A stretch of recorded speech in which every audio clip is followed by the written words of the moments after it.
On se retrouve pour un nouvel épisode de 5 films sans les effets spéciaux. Et dans cette vidéo, je vais te montrer 5 films Marvel sans les effets spéciaux. Et tu vas voir, c'est vraiment très étonnant et je vais t'expliquer quelques petites anecdotes très sympathiques. Merci encore pour vos retours sur la dernière vidéo sur les 5 films Disney sans les effets spéciaux. Franchement, ça m'a fait vraiment plaisir de voir que ce concept-là vous plaît. Alors maintenant, c'est au tour de Marvel, mais dans les commentaires, tu peux me dire si tu veux voir par exemple DC, Star Wars, c'est à toi de choisir. Avant de commencer cette vidéo, je voulais juste vous annoncer que j'ai ouvert mon compte TikTok. TikTok, c'est l'endroit parfait pour gagner en créativité et tu as énormément de personnes qui créent des choses vraiment cool. Il y a entre autres le fameux magicien Zack King, mais il y a aussi d'autres créateurs qui postent leurs créations avec vraiment des idées originales et ça peut te donner de l'inspiration. Je vais poster des vidéos exclusives dessus où il y aura des effets en exclusivité ainsi que des explications d'effets pour que tu puisses apprendre quelques petits secrets sur ce que je produis. Je vais poster régulièrement des vidéos dessus. Je vais aussi essayer de faire des petites vidéos pour vous montrer un petit peu des étapes de création. Prenons par exemple le portail de Doctor Strange. Eh bien, j'ai réalisé cet effet-là et je t'invite à aller voir mon TikTok pour te montrer un petit peu les backstage. Alors va t'abonner à mon TikTok, je vais créer plein de choses amusantes là-bas. Le lien est dans la description, tu as juste à cliquer et c'est parti. Allez, maintenant commençons cette vidéo. Tout d'abord, parlons de Ant-Man. Une des choses les plus difficiles dans le film Ant-Man pour les artistes a été la gestion de toutes les différences de taille. Car parfois il y a des objets qui ne devraient pas du tout être gigantesques. Alors les artistes ont dû vraiment pousser le sens du détail au maximum pour permettre d'avoir par exemple ce truc de pèse géant à l'échelle de par exemple 3 hommes. Et c'est toute cette différence de taille qui a été vraiment un challenge dans ce film. Dans Ant-Man 2, il y a aussi des séquences où il y a des acteurs dans le passé qui sont donc logiquement plus jeunes. Et à l'époque de Ant-Man 2, il n'y avait pas encore eu Irishman, le film de Scorsese, où ils ont utilisé une technologie complètement du futur pour rajeunir les acteurs sans même ces petits points de marqueur que tu vois sur les acteurs dans Ant-Man 2. D'ailleurs, le film Irishman, j'essaierai d'en parler dans une prochaine vidéo à moi parce que c'est très intéressant de voir comment ils ont fait ça. Donc dans Ant-Man, ils ont utilisé donc cette technique de point tracking pour ensuite enlever de la matière, enlever des rides, essayer de remonter des endroits du visage qui, eh bien, ont dégouliné à cause de l'âge, hein. Mais je ne sais pas toi, je trouve que ça donne vraiment un aspect très lisse au personnage. Ça donne vraiment pas un effet réaliste. Plus tard, dans Captain Marvel, ils ont refait les mêmes techniques, mais je trouvais que c'était un petit peu plus abouti. Parfois dans le film, il y a des scènes en extrême slow motion, comme par exemple cette séquence où il y a un personnage qui lance un couteau sur la guêpe. Alors, ils ont tourné le plan en slow motion, mais ensuite, pour le besoin, eh bien, des effets visuels, ils ont dû par exemple remplacer le bras du mec en 3D et aussi remplacer le couteau en 3D pour avoir un meilleur contrôle et aussi qu'ils viennent vers la caméra et que ça ne tue pas le caméraman. Voilà. Bon, inutile de te dire aussi que la guêpe est en full 3D, ce n'est pas vraiment une surprise, hein. Donc ils ont carrément reconstruit le costume et l'actrice en 3D. Une séquence que j'ai trouvé vraiment amusante à regarder, c'est celle-ci, où il y a un méchant qui essaye de s'en aller avec cette espèce de boîte. Et là, il y a Ant-Man qui commence à prendre cette boîte avec les doigts et à la soulever. Du coup, le méchant, il est en PLS, il essaye de retenir la boîte et il est accroché. Et comme tu peux le voir, l'acteur, vraiment, il est porté par cette boîte. Alors, comment ils ont fait? Eh bien, ils ont utilisé des câbles qui allaient lever la boîte. Donc ensuite, ils ont effacé ces câbles en post-production pour rajouter Ant-Man en 3D. Encore une fois, super ingénieux, parce que s'ils n'avaient pas rajouté ces câbles, eh bien, l'acteur allait faire « Oh non, tu me soulèves !» Et vraiment, la performance allait faire que c'est pas réaliste. Donc pour les besoins du réalisme, ils ont dû prendre un câble pour tirer cette boîte. Parlons maintenant de Black Panther. Dans Black Panther, la chose la plus incroyable a été que sur chaque plan où il y a le costume, au final, il a été remplacé en total 3D. Mais alors pourquoi? Eh bien sur le tournage de base, le costume devait être réel. Mais au fil des mois de production, les équipes de Marvel ont voulu faire des évolutions dans le costume. Des évolutions du design, ça arrive très souvent chez Marvel. Il y a des artistes qui ont dit que travailler pour Marvel, c'était vraiment une douleur dans le... Donc au fil des mois, Marvel a dit non, en fait on change le design, on veut qu'il y ait plus de choses comme ça. Du coup les artistes ils ont fait bon, d'accord, notre mission c'était juste de remplacer le casque de Black Panther, et bien au final on va tout refaire en 3D. Donc ils ont tout refait en 3D. Donc à chaque fois que tu vois Black Panther à l'écran, c'est de la 3D. Donc je sais pas toi d'ailleurs, parfois ça se voit que c'est de la 3D et il y a certaines animations qui sont un petit peu abusées. Mais par exemple dans des scènes de combat où il y a Black Panther qui fait des trucs complètement fous, eh bien ils ont embauché des spécialistes dans les arts martiaux pour effectuer des cascades et ensuite ils ont remplacé ces spécialistes d'arts martiaux avec la tenue 3D de Black Panther. Donc ils ont fait ça pour avoir une bonne base d'animation. Donc prenons par exemple ce plan très simple où il y a Black Panther réel. Alors quelles sont les étapes pour transformer ce Black Panther réel en 3D? Eh bien, ils vont procéder à ce qu'on appelle de la roto-animation. Ils vont animer un modèle 3D très fidèle de l'acteur original qu'ils vont animer en superposition avec la vidéo. Ça va permettre d'avoir un raccord quasiment parfait entre la 3D et par exemple le visage de l'acteur. Ensuite, ils vont reconstruire toute la vidéo, que ça soit le ciel, l'environnement et ensuite rajouter le personnage par-dessus. Donc bien entendu, ils n'ont pas fait ça qu'avec le gentil, le méchant aussi a eu droit, donc ils ont fait de la roto-animation sur le méchant pour ensuite rajouter son costume. D'ailleurs, je me rappelle que Black Panther m'avait extrêmement piqué les yeux en termes de 3D. Il y avait vraiment des séquences où on voyait que les artistes n'avaient pas eu le temps de finir. Parce que c'est très commun au cinéma, les films ne sont pas mal faits, ils sont pas finis. Encore il y a 10 ans, ça pouvait être mal fait parce que les technologies n'étaient pas là et les connaissances non plus. Mais maintenant, tout est au point. Juste, les deadlines sont très courtes sur les films et du coup, les artistes n'ont même pas le temps de terminer leurs travaux. Donc ne dis pas, waouh, les artistes, ils ont fait n'importe quoi. Non, c'est faux, ils ont fait de leur mieux. C'est pas pareil.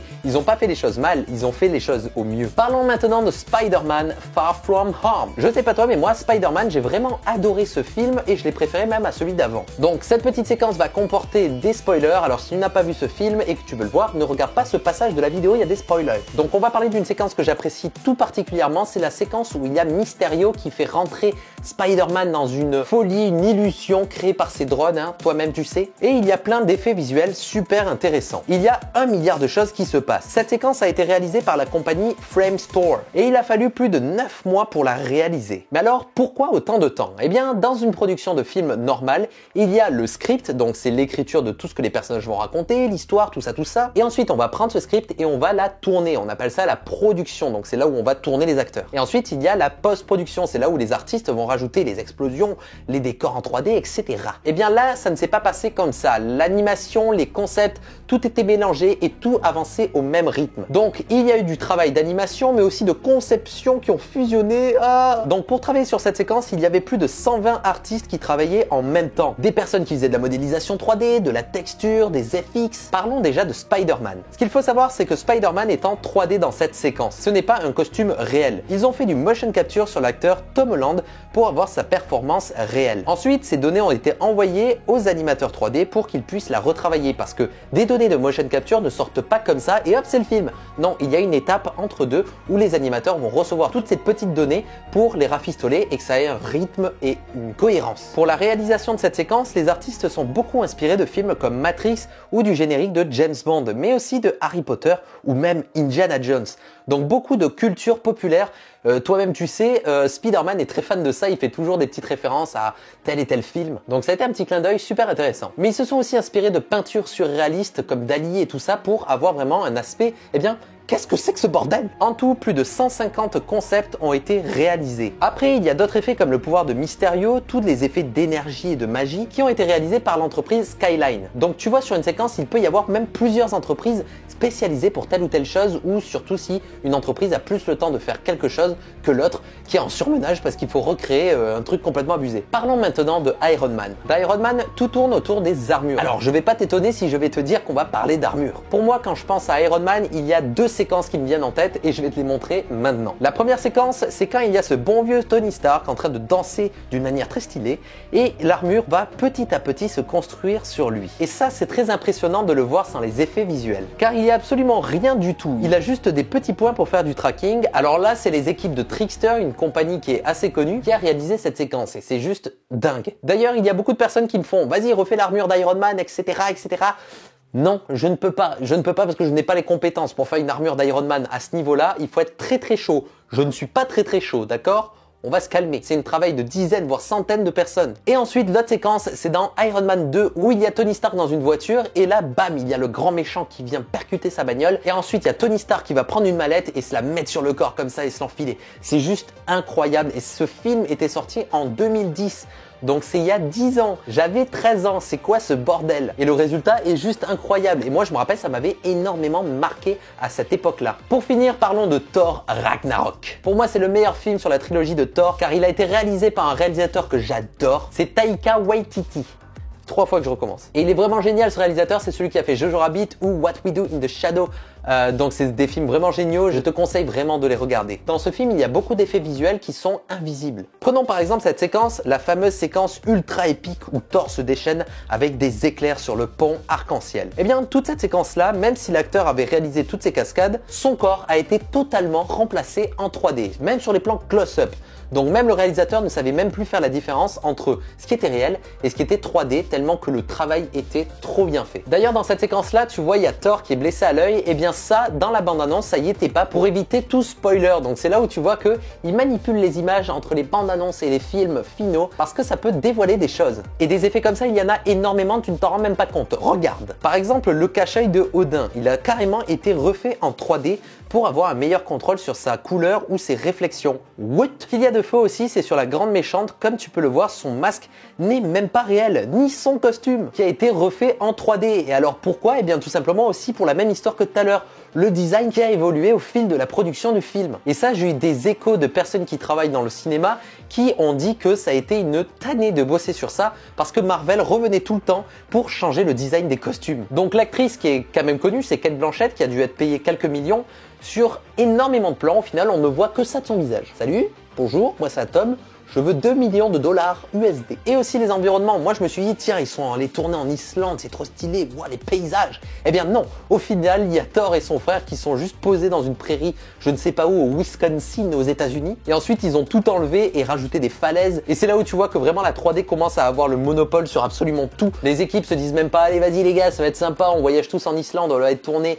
Non, ils vont au plus pratique et au plus efficace, surtout sur les films Marvel. Voilà, c'est la fin de cette vidéo. J'espère qu'elle t'aura plu et que tu as aimé découvrir tes films préférés Marvel sans les effets spéciaux. J'ai réalisé beaucoup de focus sur les films Marvel, alors je t'invite à aller les voir parce que je rentre beaucoup plus en détail sur chacun des films. Encore une fois, si tu veux voir d'autres univers, eh bien tu as juste à me le dire en commentaire. Tu me dis, je veux DC, Atom, je veux Star Wars. Et moi, je le fais. Encore une fois, j'espère qu'avec ce genre de vidéo, tu te rends compte de tout le travail qu'il y a derrière. C'est vraiment le but de ma chaîne. Je suis pas là pour montrer, regardez, je suis trop fort parce que je ne suis pas capable de faire tout ce qu'ils font. Je veux juste montrer à quel point, eh bien, ce métier est fabuleux et je veux aider les personnes à se lancer dans ça parce qu'il y a beaucoup à faire.